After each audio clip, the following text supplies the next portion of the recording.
Adeptes de la grande toile, bonjour.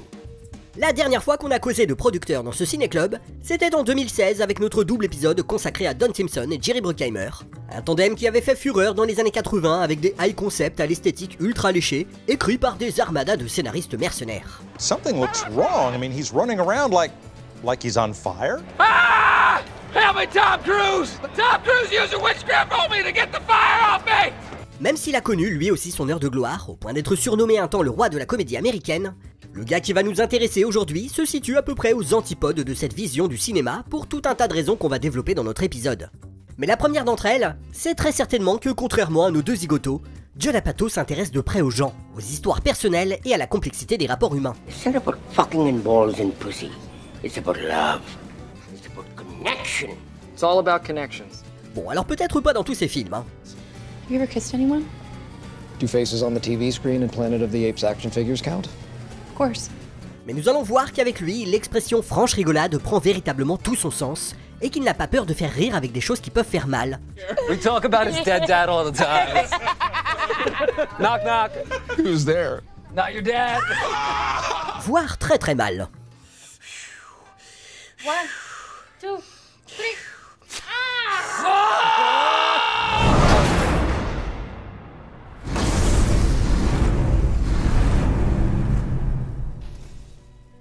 Si mes souvenirs sont bons, Judd Apatow a commencé à être surnommé The King of Comedy en 2007, avec le double carton quasi simultané de Hancock Mode d'emploi et Super Grave, qui faisait suite à ceux un peu plus espacés dans le temps de présentateurs vedettes, 40 ans toujours puceaux, et Eric et Bobby roi du circuit.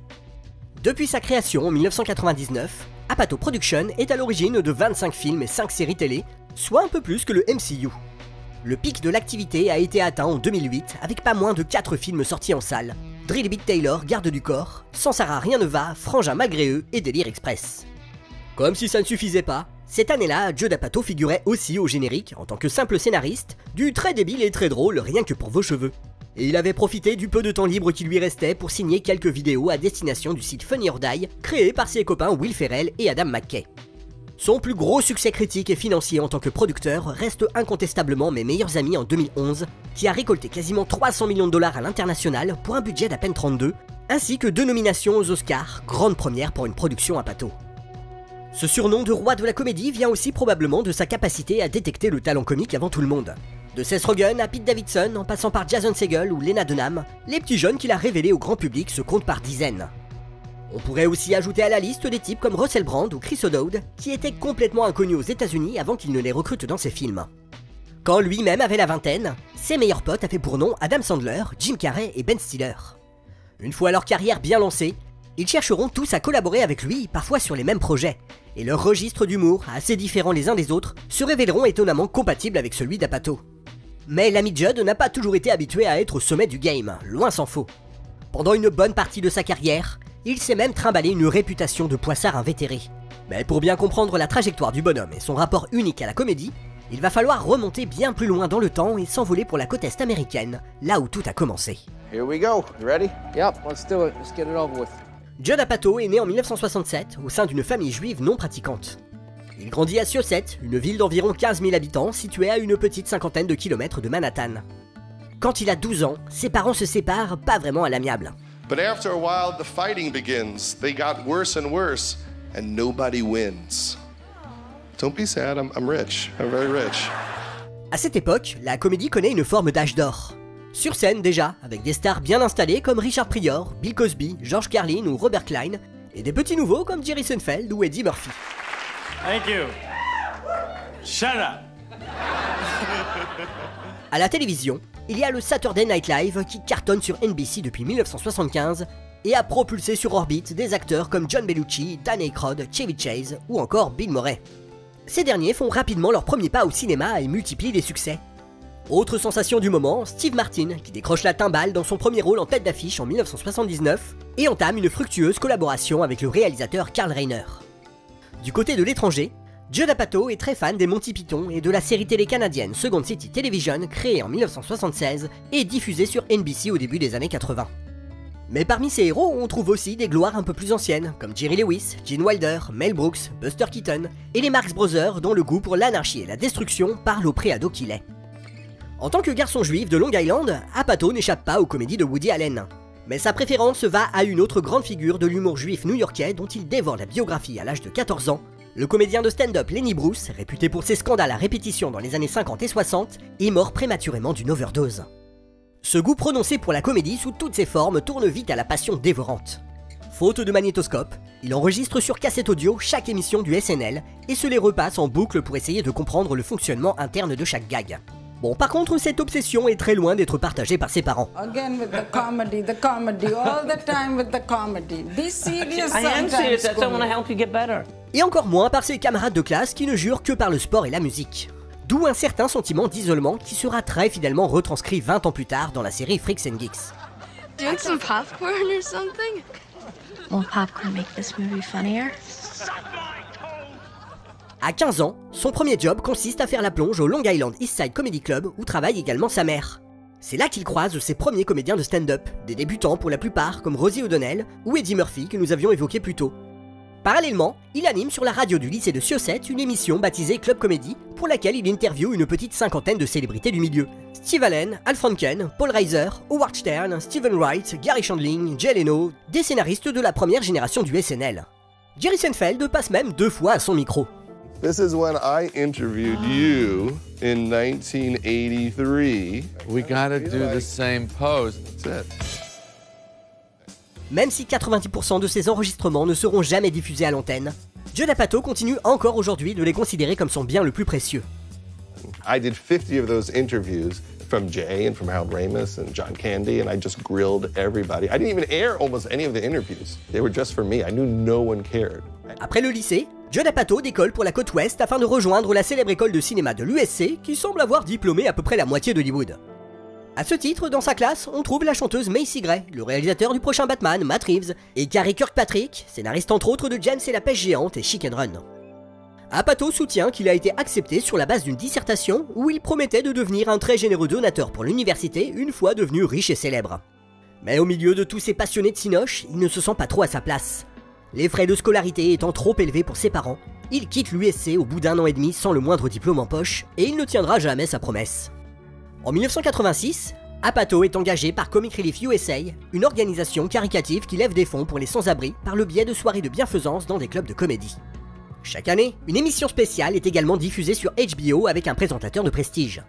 Le créateur de Comic Relief USA n'est autre que Bob Zmuda, fidèle partenaire d'un des héros de Judd Apatow, le comédien Andy Kaufman. D'ailleurs, si vous n'avez jamais vu le superbe Man on the Moon de Miloš Forman, n'hésitez pas un instant, Zmuda y est joué par Paul Giamatti. En parallèle de cette activité, Apatow commence à écrire des blagues pour le comédien George Wallace, le ventriloque Jeff Dunham, ainsi que les HBO spéciales du très populaire à l'époque Tom Arnold. Naturellement, il en vient à bosser pour la femme de celui-ci, Roseanne Barr, qui elle aussi est au top de sa célébrité grâce à la série qui porte son nom. Il tente aussi de jouer ses propres sketchs dans des petits clubs de Los Angeles. Mais bon, ça marche moins bien pour lui que pour son colocataire de l'époque, un certain Adam Sandler, qui ne tarde pas à se faire repérer par les producteurs du Saturday Night Live. And so I lived with Adam, and then we all knew he was going to be a star. You could just tell from day one that he was going to be one of the guys. Apatow se verrait bien rejoindre l'équipe des scénaristes du SNL, et pour montrer ce qu'il vaut, il écrit plusieurs sketchs à l'improviste. Bon, sa candidature est rejetée, mais ses copains Adam Sandler et Rob Schneider le laisseront quand même glisser de temps en temps des blagues incognito dans leurs propres sketchs. Apatow tente la même technique d'approche sur la sitcom de Chris Elliott, Get a Life, ainsi que sur une série d'animation qui vient tout juste de débuter sur la Fox.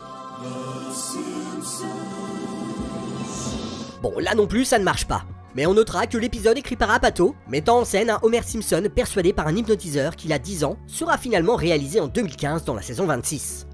En 1991, l'année où il renonce définitivement à la scène, Apatow fait une nouvelle rencontre décisive en la personne de Ben Stiller. À peine âgé de 25 ans, celui-ci a déjà réussi à obtenir de MTV une émission à son nom qui ne dure malheureusement que 13 épisodes. Les deux hommes s'associent et parviennent à vendre à la Fox une nouvelle version du Ben Stiller Show. Apatow se retrouve bombardé producteur exécutif et responsable de l'écriture, poste où il n'a aucune réelle expérience. A l'occasion, il apparaît à l'écran en jouant la pseudo-mascotte de la chaîne, Foxy the Fox, ou en faisant des imitations de Jay Leno. Mais bon, je vous avoue qu'on lui préfère quand même Saul Goodman en Steven Seagal. I don't like this curtain here. You know, it's a little, think maybe I could kick down the door or something.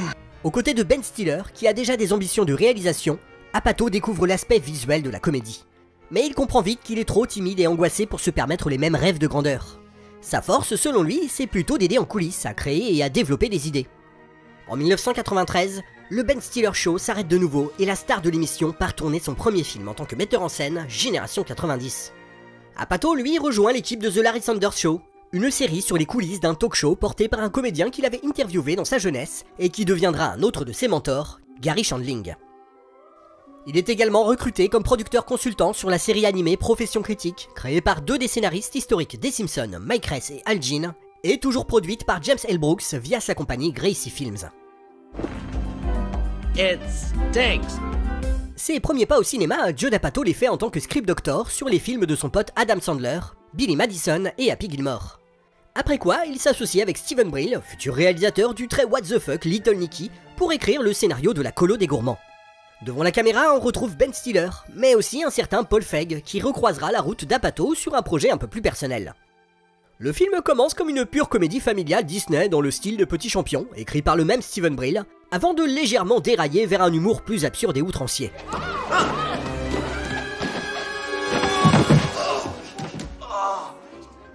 Le prof de fitness cinglé joué par Ben Stiller ressemble d'ailleurs comme deux gouttes d'eau au White Goodman de Dodgeball, ce qui en a amené certains à la conclusion logique qu'il s'agissait tout simplement du même personnage. Bon, mis à part ce détail amusant, La Colo des Gourmands n'est pas spécialement restée dans les mémoires. Et on peut en dire autant du film suivant d'Apatow en tant que scénariste, À la gloire des Celtics, qui rapportera 2 fois moins que ce qu'il a coûté. Mais l'occasion de marquer un grand coup se présente à lui quand il entend parler du projet The Cable Guy, qui sera renommé chez nous, plutôt intelligemment pour une fois, Disjoncté. A l'origine, il s'agit d'une comédie de seconde zone à base de copains relous dans le genre de Quad 9 Bob. Mais le comédien pressenti, feu Chris Farley, se désengage et Jim Carrey fait alors savoir son intérêt. A l'époque, le mec sort des triomphes successifs des 2 Ace Ventura, de The Mask, Dumb and Dumber et Batman Forever. La Columbia accepte donc sans broncher de lui lâcher le plus gros salaire de l'histoire d'Hollywood, 20 millions de dollars. Mais Carrey réclame de faire réécrire entièrement le scénario. Son idée, c'est de faire une version comique d'un genre très en vogue au début des années 90, suite au succès de Liaison Fatale. Le thriller domestique à base de psychopathes qui s'insinuent dans la vie bien rangée des héros et finit généralement par crever dans d'atroces souffrances. Joe D'Apatow apprécie cette approche et postule du coup comme réalisateur en arguant qu'il comprend parfaitement le personnage. J'étais seul et misérable, ce n'était pas trop difficile de se mettre dans la tête d'un harceleur. La Columbia met son veto mais accepte de confier le boulot à son pote Ben Stiller, plus expérimenté que lui. Apatow va néanmoins se charger de la réécriture et ne va garder en tout et pour tout que 9 répliques du précédent scénario. Mais le syndicat des scénaristes américains refuse qu'il soit crédité en tant que tel au générique car il est également producteur du film.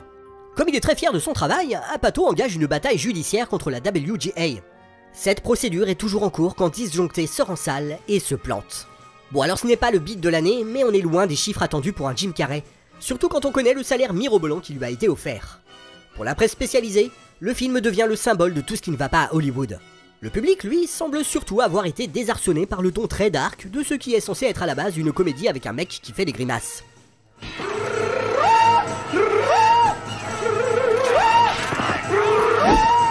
Dans la foulée, Jim Carrey va revenir un temps vers les recettes qui marchent, avant de se laisser de nouveau tenter par des projets plus risqués. Au fil des années, les gens répéteront souvent à Joe D'Apatow qu'ils ont trouvé Disjoncté proprement hilarant, mais seulement à la deuxième vision.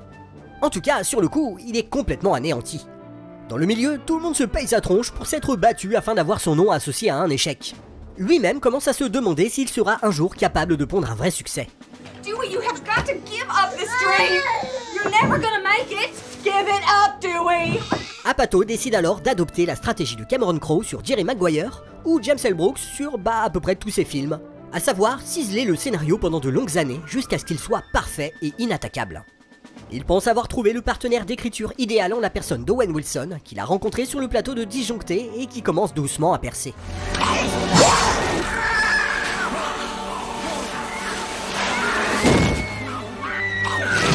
Ensemble, ils accouchent d'un script baptisé Making Amends, qui raconte l'histoire d'un type condamné par un juge à suivre le programme des alcooliques anonymes et à aller demander pardon à toutes les personnes qu'il a blessées, sauf que le gag, c'est qu'en fait, il n'est pas réellement alcoolique.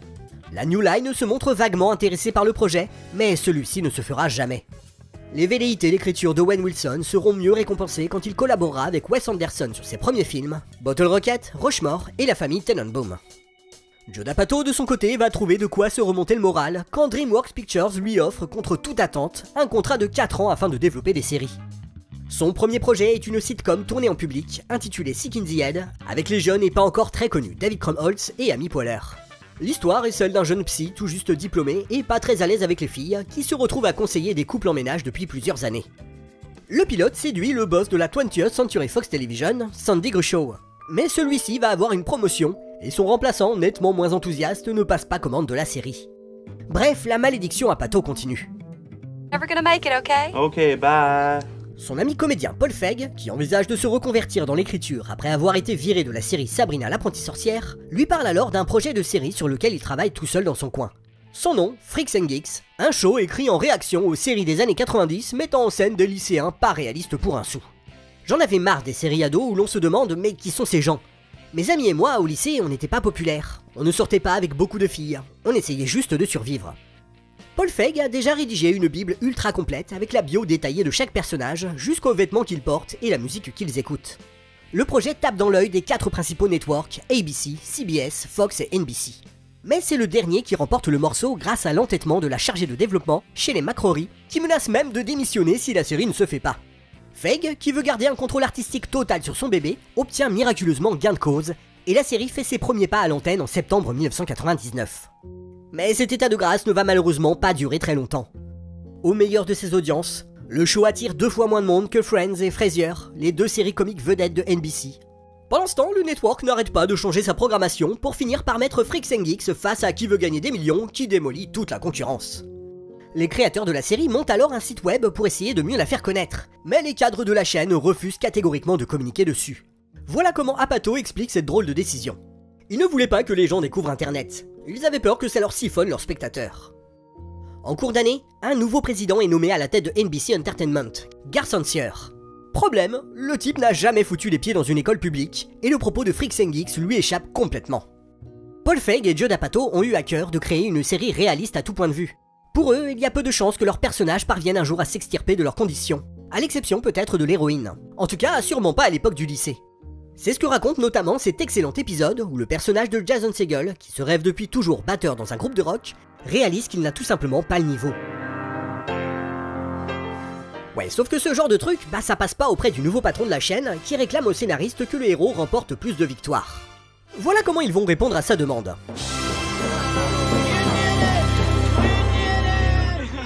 Tag up! That's the first out, you morons! En termes de victoire, je ne pouvais pas faire plus, résumera laconiquement Apatow. Paul Feig et lui ont bien conscience que la série ne sera probablement pas renouvelée pour une saison 2. Ils choisissent donc d'écrire leur saison finale comme la fin de la série. Bien leur en prend car Freaks and Geeks est effectivement arrêté, alors que 12 épisodes seulement ont été diffusés sur les 18 mis en boîte. Suite à une campagne de fans, NBC finira par en balancer 3 à l'antenne et refourguera les 3 derniers à Fox Family. Et le fameux Garth Sear sera remercié par la chaîne quelques semaines plus tard. Seth Rogen, devenu une star depuis, le confrontera en 2014, et le pauvre homme s'amendera comme il le pourra en assurant que sa décision d'arrêter la série n'a jamais cessé de le hanter. Toujours en 2014, en recevant un prix pour l'ensemble de son œuvre à la télévision, Judd Apatow dira que tout ce qu'il a accompli est une revanche contre ceux qui ont annulé Freaks and Geeks. Tout dépités qu'ils sont au lendemain de l'annulation du show, les 2 créateurs de Freaks and Geeks trouvent le moyen de rebondir rapidement. Paul Feig se lance dans une carrière de cinéaste avec le drame historique I Am David qui détonne complètement avec le reste de sa carrière. En 2005, il devient producteur exécutif sur la version américaine de The Office, diffusée comme Freaks and Geeks sur NBC, mais avec nettement plus de succès. Enfin, il va de nouveau exploiter ses souvenirs douloureux de lycéen impopulaire dans un livre autobiographique dont le titre vous rappellera peut-être quelque chose. De son côté, Apatow a toujours un contrat en cours avec DreamWorks Television. Son projet suivant est une série comique dont il est cette fois le seul et unique showrunner. Undeclared, alias Les Années Campus, quand elle a été diffusée chez nous sur Jimmy, se situe dans la droite lignée de Freaks and Geeks, sauf que cette fois nous sommes à l'université et qu'Apatow décrit comme la récompense à tous ceux qui ont survécu au lycée. Le gars était prêt à réembaucher tous les acteurs de la série mère, mais le studio s'y oppose. Seul Seth Rogen va intégrer le casting régulier et l'équipe de scénaristes tant qu'il y est. Mais Apatow confiera des rôles secondaires ou des caméos à une bonne partie des Freaks and Geeks. Malheureusement, Undeclared va connaître le même sort que sa grande sœur en étant déprogrammé au bout d'une petite saison par la Fox, qui avait diffusé les épisodes dans le désordre le plus complet. Il faudra d'ailleurs attendre la seconde édition de la série en DVD pour que l'erreur soit réparée et qu'on puisse comprendre à peu près les arcs narratifs des personnages principaux. Après ces 2 expériences qui finissent en eau de boudin et lui valent de terribles maux de dos à cause du stress, Apatow préfère prendre ses distances avec le monde de la télévision. Pour avoir un bon aperçu de son état d'esprit de l'époque, vous pouvez jeter un coup d'œil au film The TV Set qu'il a produit en 2006. David Duchovny y joue un scénariste barbu et shooté aux analgésiques qui tente tant bien que mal de garder le contrôle de sa série face aux exécutifs bornés d'un gros network. It's just so fucking artsy and smart. Well, I'm sure you'll rein it in. Pour Apatow, c'est donc le retour au cinéma et au développement de scripts. Pendant la préparation des années campus, il bosse déjà avec son ami Robert Smigel sur un scénario taillé sur mesure pour Adam Sandler. Et je pense que le pitch devrait vous parler, puisqu'il raconte les aventures d'un agent du Mossad qui s'expatrie incognito à New York et devient coiffeur pour dames. Sauf que arrive le 11 septembre et ses conséquences sur l'industrie hollywoodienne dont on s'est déjà fait l'écho dans un épisode l'an dernier. Les avis divergent sur la suite à donner au projet. Bob Smigel veut situer l'action dans un pays de fiction. Apatow, lui, insiste pour que Zohan, ou Boaz comme il s'appelait à l'époque, reste clairement un agent du Mossad qui souhaite justement raccrocher les gants suite aux attentats du 11 septembre. En revanche, Adam Sandler, qui est à l'origine du projet, ne veut tout simplement plus en entendre parler. Enfin, pour l'instant du moins. En tout cas, Apatow n'ose plus proposer d'idées à ses amis de peur de leur porter la poisse. Il écrit un scénario sur un détective au pouvoir médiumnique qui restera dans les tiroirs. Avec sa casquette de producteur, il soumet au studio les scripts de Supergrave et Délire Express, écrits par son protégé Seth Rogen et l'ami d'enfance de celui-ci, Evan Goldberg, et devinez ce qui se passe. No one wanted to make it, and the funniest part about it, which we always talk about, is that for a while there was a producer working with us. Yes. And he said, yeah, let me try to get it made, and he couldn't, and then he got a job as the head of a studio, and we said, oh, I guess we'll make it now, and he said, no, I'm not going to make it. Le manager d'Apatow le recommande alors comme producteur à un de ses clients qui travaille pour le Saturday Night Live et qui ne parvient pas à monter son premier projet de long métrage, Adam McKay. Avec son co-scénariste et futur rôle-titre du film, Will Ferrell, il en est à peu près à la 10e version du script de présentateur vedette, la légende de Ron Burgundy. Et oui, les deux mecs ont un peu du mal à structurer leurs idées un peu zinzin, ce qui a déjà fait fuir leur producteur Paul Thomas Anderson. Will and I wrote the craziest frickin' script. It had like a musical number with sharks. It was just unhinged.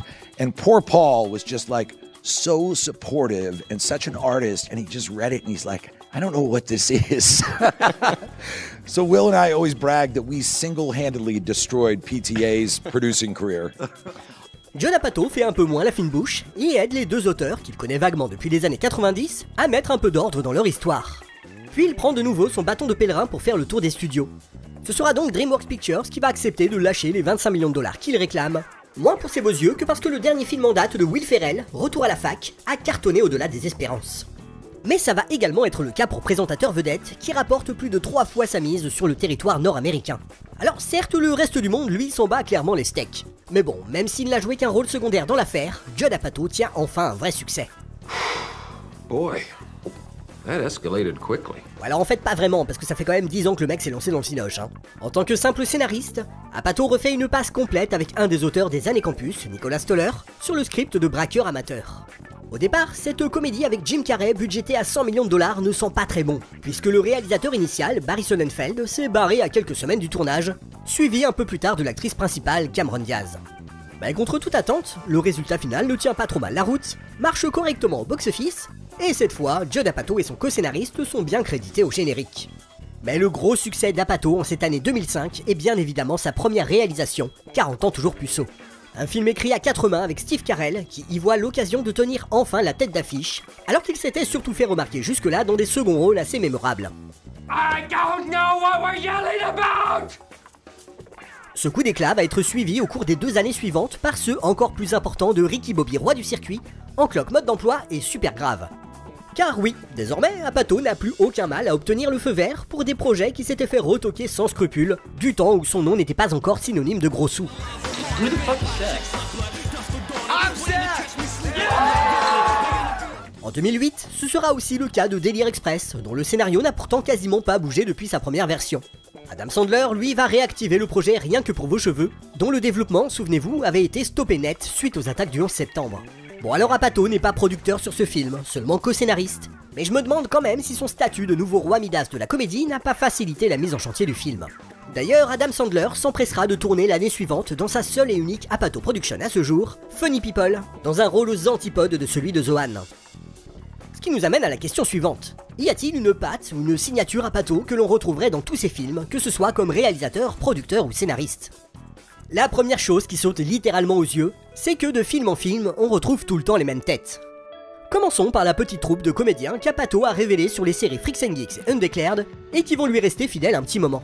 Seth Rogen, Jason Segel, James Franco, Jay Baruchel, Martin Starr, auxquels on peut ajouter les plus jeunes Jonah Hill, Michael Cera et Christopher Mintz-Plasse qui ont débarqué un peu plus tard dans le Apatoverse. Mais on peut aussi citer l'indispensable Paul Rudd qui l'a fait tourner pas moins de 9 fois.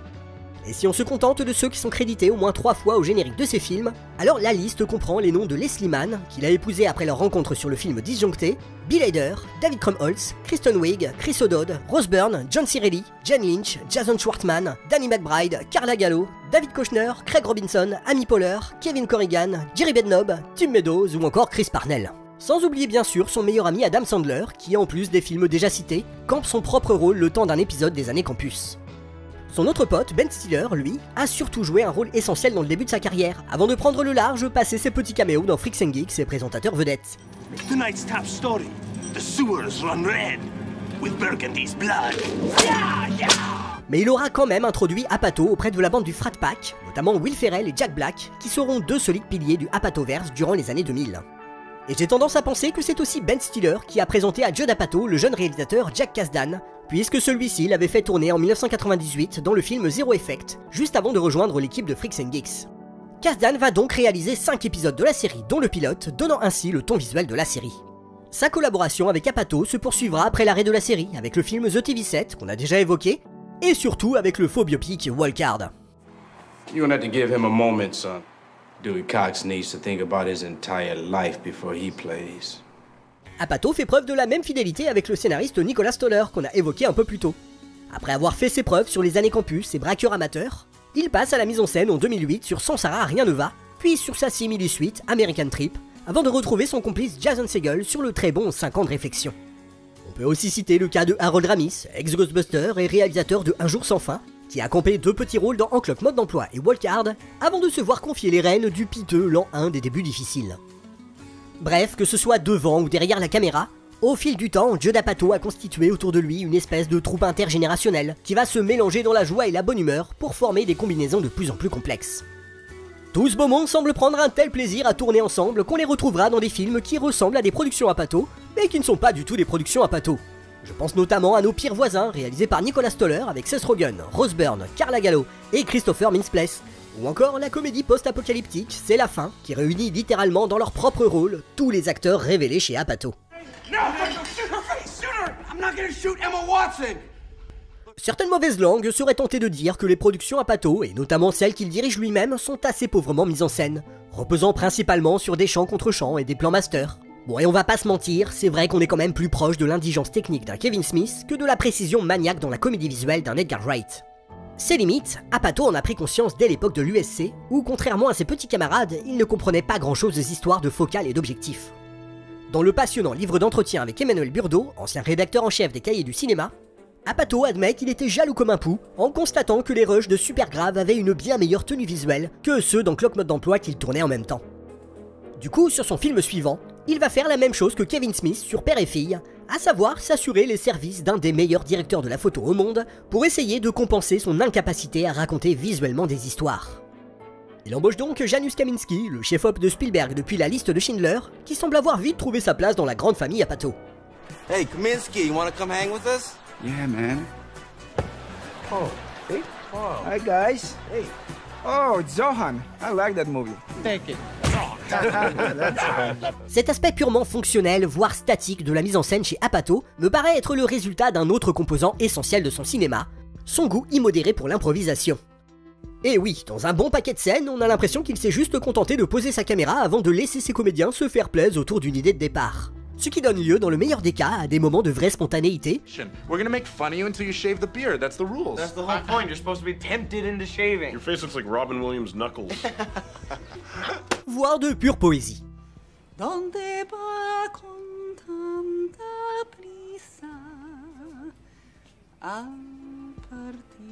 L'improvisation est également au cœur d'autres productions Apatow. Le réalisateur Nicholas Stoller estime par exemple que 30 à 40% de Sans Sarah Rien ne va ne figurait pas au scénario, mais a été pensé à même le plateau. Et puis il y a le fameux tandem Will Ferrell-Adam McKay. Oh, by the hammer of Thor! Saint Damien's beard! Sweet grandmother's spatula! Sur Présentateur Vedette, ils possédaient tellement de matière qu'ils ont été en mesure de tirer rien qu'avec les scènes coupées, un deuxième film de 80 minutes qui a été exploité en DVD.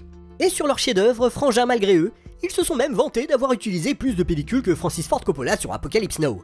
Et là honnêtement, je ne saurais pas vous dire si c'est une blague ou pas. Du propre aveu d'Apatow, les films d'Adam McKay et de Will Ferrell ne sont pas ceux sur lesquels il s'est le plus impliqué. Voilà comment il décrit devant Emmanuel Burdeau son modus operandi en tant que producteur. Je travaille surtout sur le scénario, le casting et le choix de la meilleure équipe en fonction du budget. Je viens un peu au début et à la fin du tournage. Si je pense que cela peut aider, je suis présent lors des journées décisives. Il est normal que le réalisateur ait sa vision et veuille ne pas être embêté par quelqu'un qui fait sans cesse des commentaires. Ma philosophie, c'est revoyons-nous au moment des reshoots.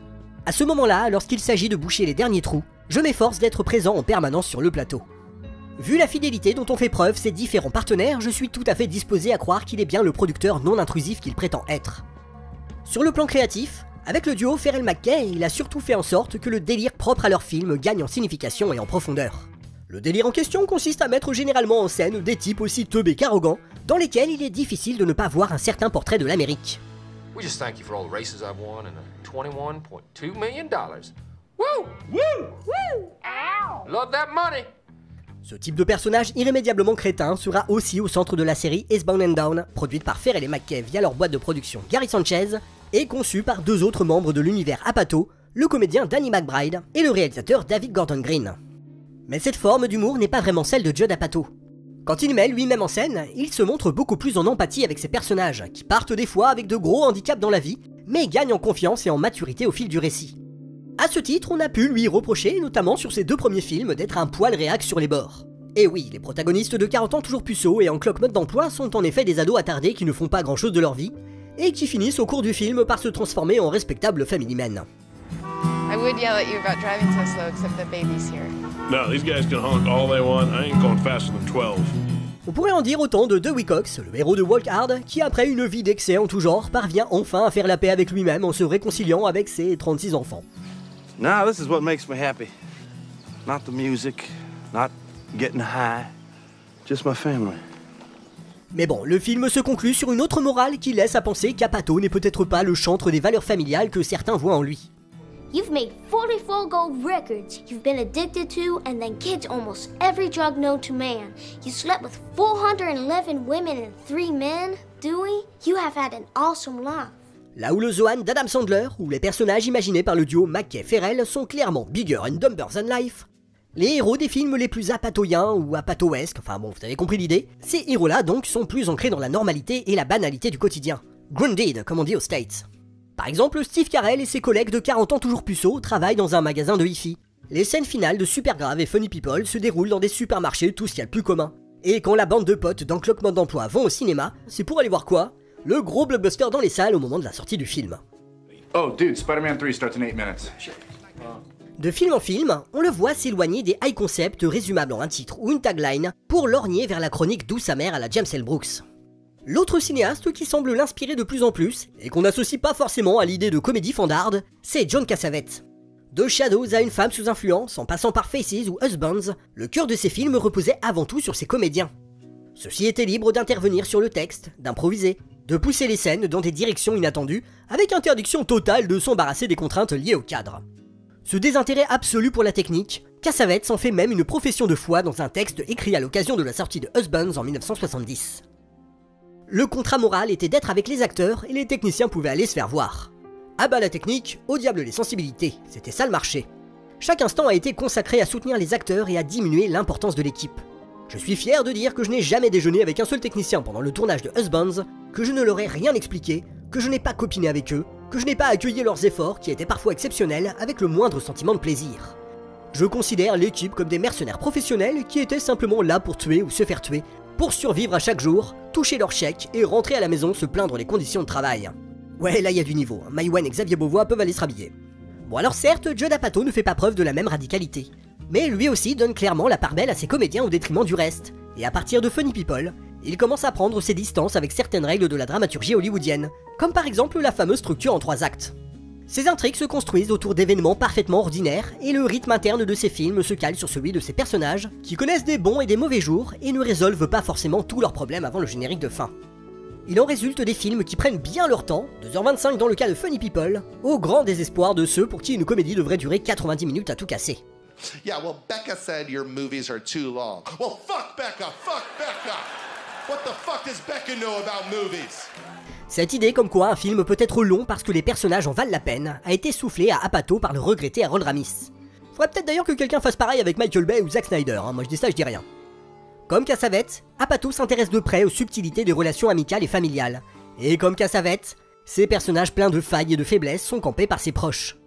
Paul Rudd et Seth Rogen sont l'équivalent de Peter Falk et Ben Gazzara pour Cassavetes.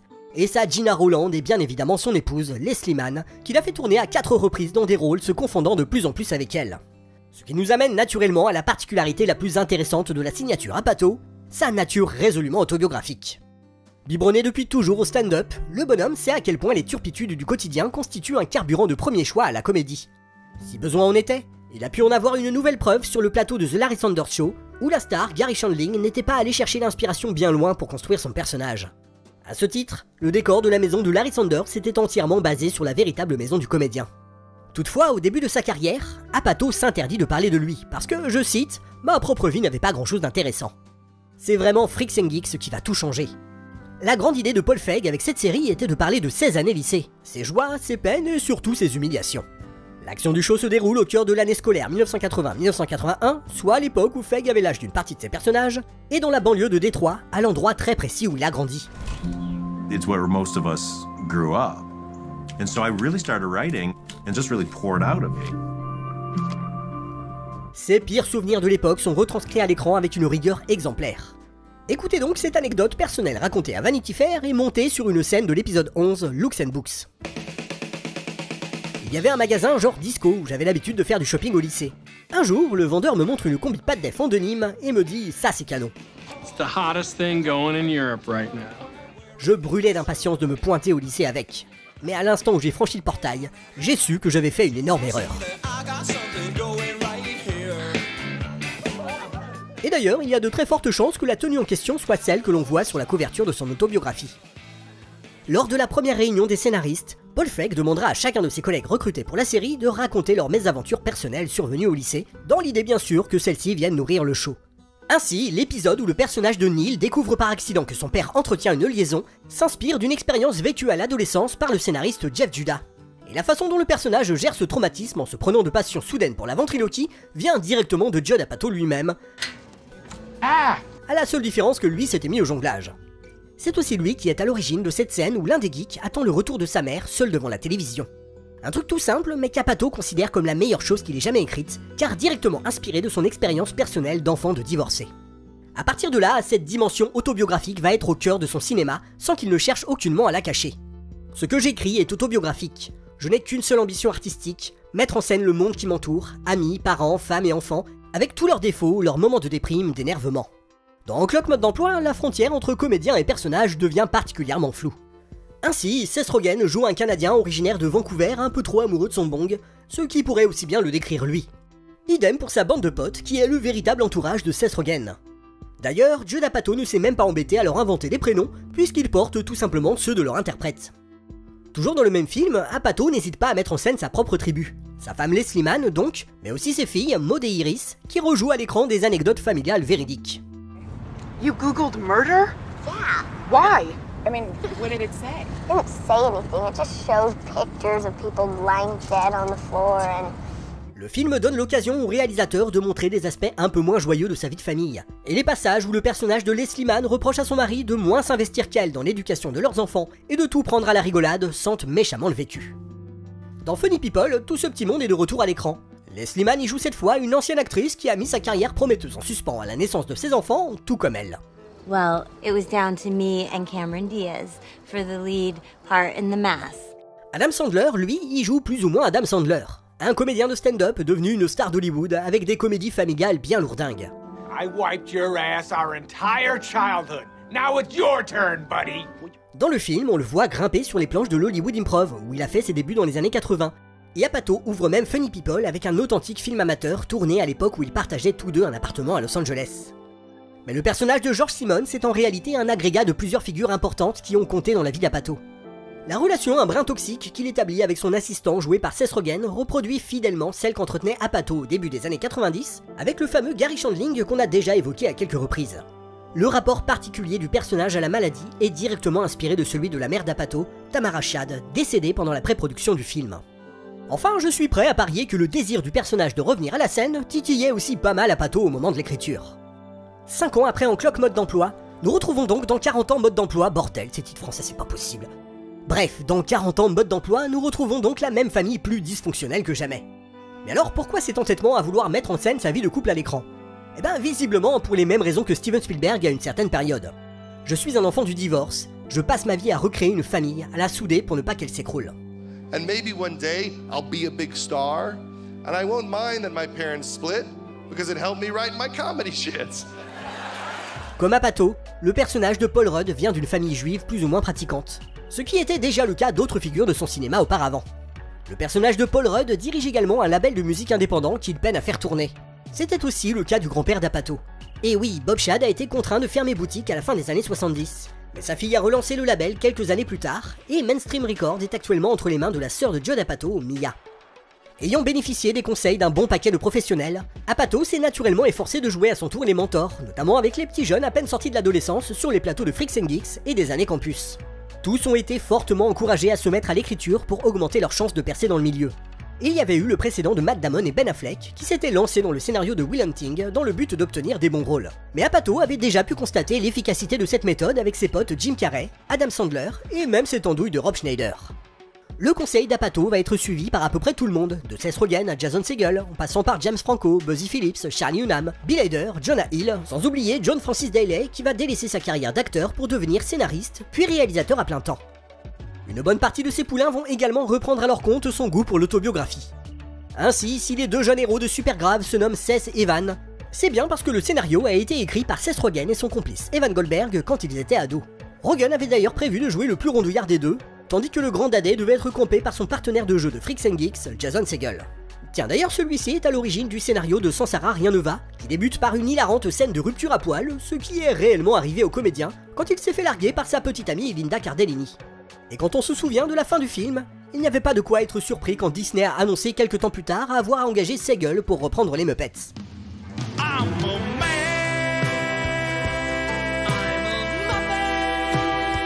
Même s'ils sont tous restés très loyaux envers Apatow, les comédiens qu'il a contribué à révéler ont fini, à tour de rôle, par s'émanciper.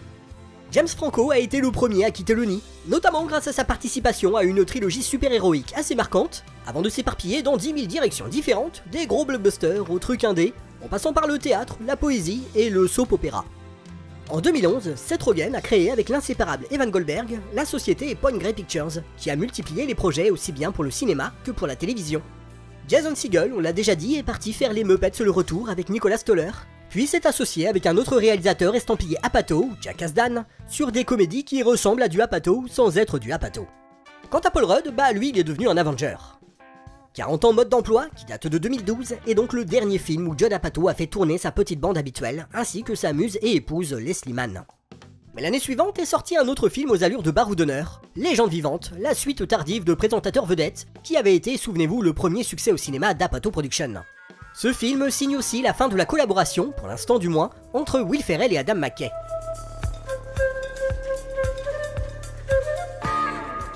Après ça, le réalisateur est parti tourner 2 films au sujet nettement plus sérieux, The Big Short sur la crise des subprimes, et Vice, portrait au vitriol de l'abominable Dick Cheney. Alors on pourrait débattre longtemps pour savoir si ces 2 films représentent un virage de carrière aussi spectaculaire que Joker a pu l'être pour Todd Phillips.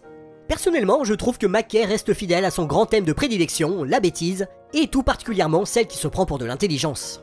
Wall Street took a good idea and turned it into an atomic bomb of fraud and stupidity that's on its way to decimating the world economy. On notera aussi que les malversations de Wall Street dénoncées dans The Big Short constituaient déjà la toile de fond de Very Bad Cops en 2010.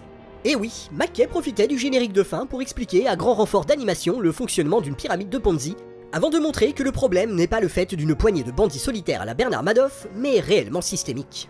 Et même si Very Bad Cops est le seul film du duo Ferrell-McKay où Judd Apatow n'a pas été impliqué pour des raisons d'agenda surchargé, je me demande si ce n'est pas lui qui a convaincu Adam McKay qu'il était tout à fait possible de faire une comédie bon enfant sur un sujet assez pointu, ce qu'il avait déjà fait avec Rien que pour vos cheveux, mais surtout avec Braqueur amateur, où il dénonçait déjà les dérives du capitalisme en s'inspirant explicitement de vrais scandales financiers. Hooked up with a new company, great benefits. Yeah? Yeah, they trade energy, it's called Enron. Huh. Bon, ce petit aparté étant terminé, force est de constater qu'en 2013, en plus des acteurs déjà cités, tous les réalisateurs qui ont participé à la création de l'Apatoverse ont taillé la route chacun de leur côté. Adam McKay, Nicolas Stoller, Jake Kasdan, Greg Mottola, David Gordon Green, sans oublier Paul Feig, parti tourner des comédies d'action avec sa nouvelle muse Melissa McCarthy. Après la dissolution de l'Apatoverse, son maître d'œuvre va donc bien être obligé de se renouveler. Comment? Bah en faisant ce qu'il sait faire de mieux, dénicher des petits jeunes qui l'en veulent et leur mettre les pieds à l'étrier. En 2012, il fait son grand retour à la télé en devenant producteur exécutif et occasionnellement scénariste sur la série Girls pour HBO, portée par Lena Dunham qui avait alors 25 ans. Et pour son 5e long métrage, Crazy Amy en 2015, il donne la vedette à la comédienne de stand-up qui grimpe, Amy Schumer. Apatow en profite pour prendre ses quartiers à New York, alors qu'il avait l'habitude jusque-là de tourner à Los Angeles, jamais très loin de chez lui. En fait, le dernier vestige de l'Apatoverse qu'on y trouve, c'est la présence dans le rôle du love interest de l'excellent Bill Hader, qui était au générique de quelques productions Apatow dans les années 2000. That's inappropriate. Si on était un peu cynique, on pourrait voir dans cette soudaine importance donnée aux femmes une forme de calcul commercial. En 2011, Mes meilleurs amis s'était imposé comme le plus gros succès d'Apatow au box-office, à la surprise générale. Donc pourquoi ne pas exploiter le filon? Et puis il faut savoir qu'avant ça, pas mal de monde reprochait au film d'Apatow d'être un brin sexiste en donnant toujours le beau rôle au mec, et en faisant des femmes des chieuses de première totalement dépourvues d'humour, voire pire. It was like going on holiday with, I don't know, I wouldn't say Hitler, but certainly Goebbels. Jesus.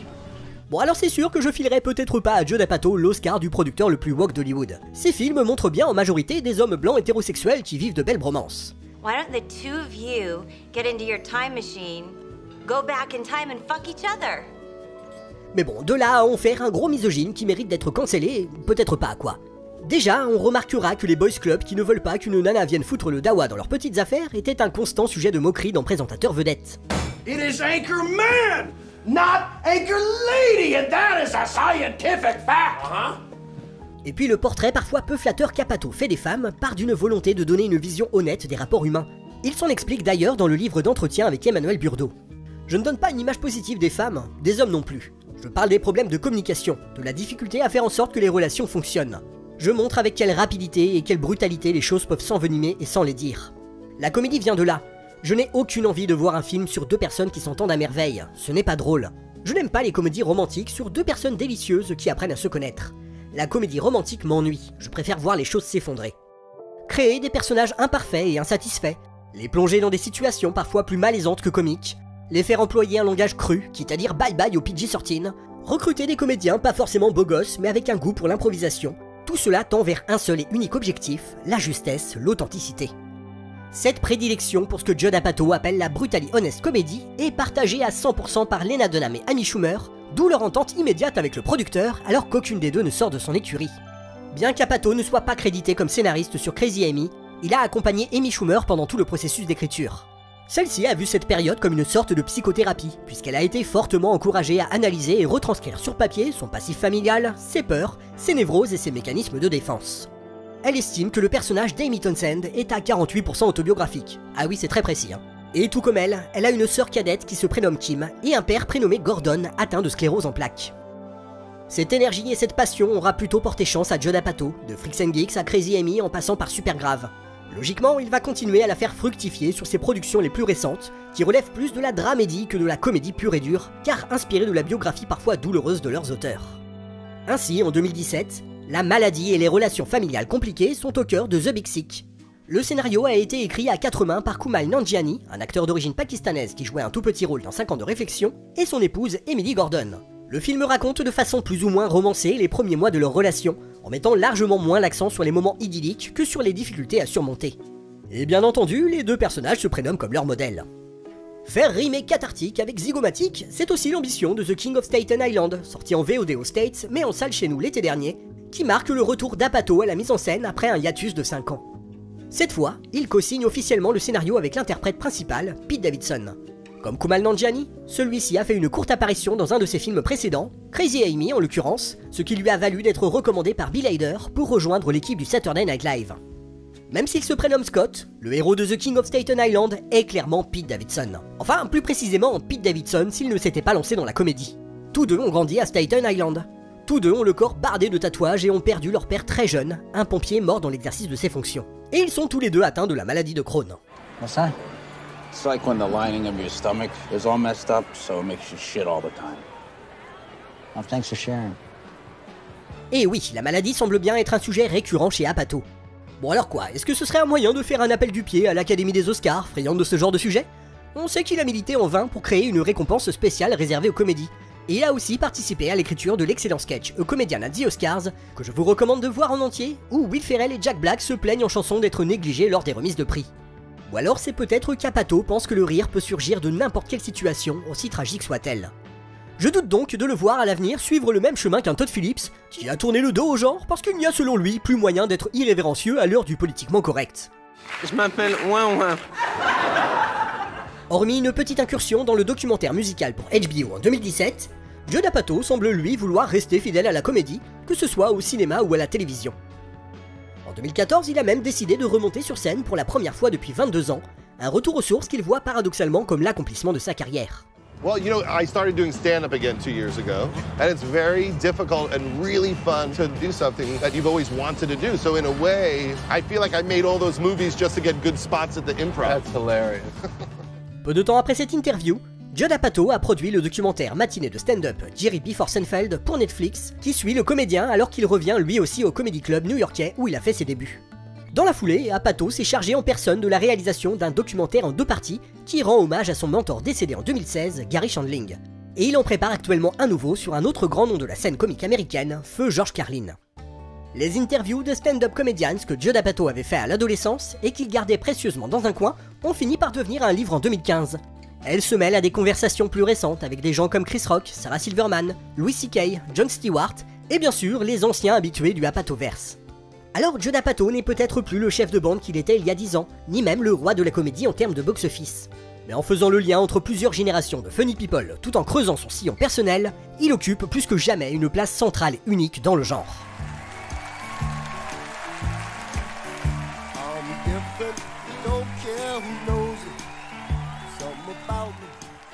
Et voilà, c'est sur cette note que s'achève ce très long épisode, mais bon, c'est toujours moins long qu'un film de Judd Apatow. On espère que vous l'aurez trouvé instructif, si c'est le cas n'hésitez pas à partager la vidéo sur vos réseaux sociaux préférés, et comme d'habitude on remercie chaleureusement tous ceux qui nous soutiennent financièrement sur Tipeee ou YouTube. A bientôt.